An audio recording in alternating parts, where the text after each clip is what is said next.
जय माता दी। राधे राधे दोस्तों, आप सभी को शारदीय नवरात्रि के पहले दिन की हार्दिक शुभकामनाएं। माँ शैलपुत्री आप सभी की मनोकामना पूरी करे और आप सभी पर माँ का आशीर्वाद सदा बना रहे। आज की वीडियो में सुनिए नवरात्रि के पहले दिन माँ शैलपुत्री की व्रत कथा।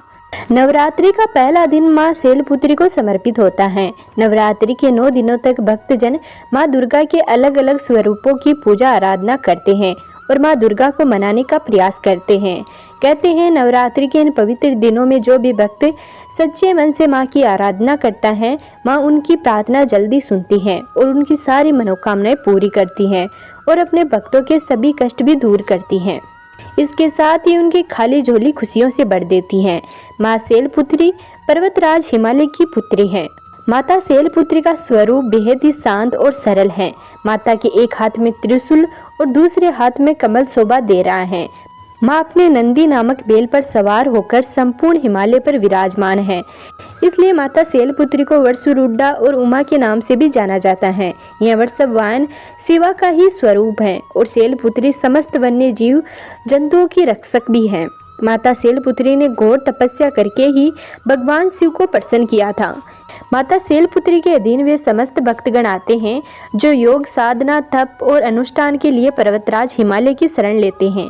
माँ अपने भक्तों की हमेशा मनोकामनाएं पूरी करती हैं और साधक का मूलाधार चक्र जागृत होने में सहायता मिलती है।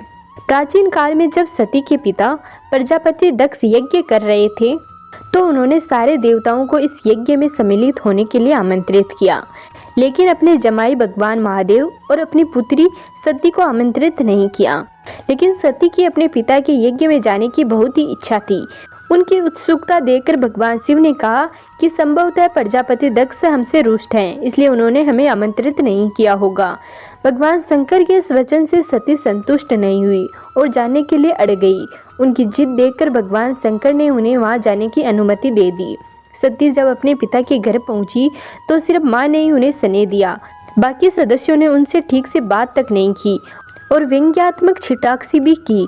राजा दक्ष ने भी भगवान शंकर के प्रति कुछ बातें कही जो सती को उचित नहीं लगी। अपने पति का तिरस्कार होता देखकर उन्होंने यज्ञ की अग्नि में अपने आप को भस्म कर लिया। जब भगवान शंकर को सती के भस्म होने के बारे में पता चला तो वे क्रोधित हो गए और उन्होंने दक्ष के यज्ञ का विध्वंस करवा दिया। यही माता सती अगले जन्म में शैलराज हिमालय की पुत्री के रूप में जन्मी और शैलपुत्री कहलाई। शैलपुत्री का विवाह भी भगवान शंकर से हुआ और वे फिर से पति पत्नी हो गए। नवरात्रि के पहले दिन माँ शैलपुत्री की पूजा इस प्रकार से करनी चाहिए। शारदीय नवरात्रि के प्रथम दिन ब्रह्म मुहूर्त में उठकर स्नान आदि से निवृत्त होकर स्वच्छ वस्त्र धारण करें और फिर चौकी को गंगा जल से साफ करके माँ दुर्गा की मूर्ति या फोटो जो भी आपके पास हो उसे स्थापित करें। पूरे परिवार के साथ विधि विधान के साथ कलश स्थापना की जाती है। घट स्थापना के बाद माँ शैलपुत्री का ध्यान करें और व्रत का संकल्प लें। माता शैलपुत्री की पूजा षोडशोपचार विधि से की जाती है। इनकी पूजा में सभी नदियों, तीर्थों और दिशाओं का आह्वान किया जाता है। इसके बाद माता को कुमकुम और अक्षत लगाए। इसके बाद सफ़ेद, पीले या लाल फूल माता को अर्पित करें। माता के सामने धूप दीप जलाएं और 5 देसी घी के दीपक जलाएं। इसके बाद माता की आरती उतारें और फिर माँ शैलपुत्री की कथा या दुर्गा चालीसा, दुर्गा स्तुति या दुर्गा सप्तशती आदि का पाठ करें। इसके बाद परिवार समेत माता के जय जयकारे लगाएं और भोग लगाकर पूजा को संपन्न करें। शाम के समय में भी माता की आरती करें और ध्यान करें। पर्वतराज हिमालय की पुत्री होने के कारण माता की पूजा और भोग में सफ़ेद चीज़ों का ज़्यादा प्रयोग करें।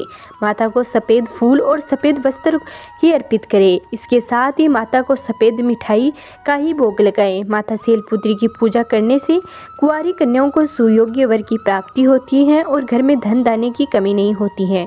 माता के स्वरूप को जीवन में स्थिरता और दृढ़ता का प्रतीक माना जाता है। शैल का अर्थ होता है पत्थर और पत्थर को सदैव अड़ित माना जाता है। तो ये थी माता शैलपुत्री की व्रत कथा।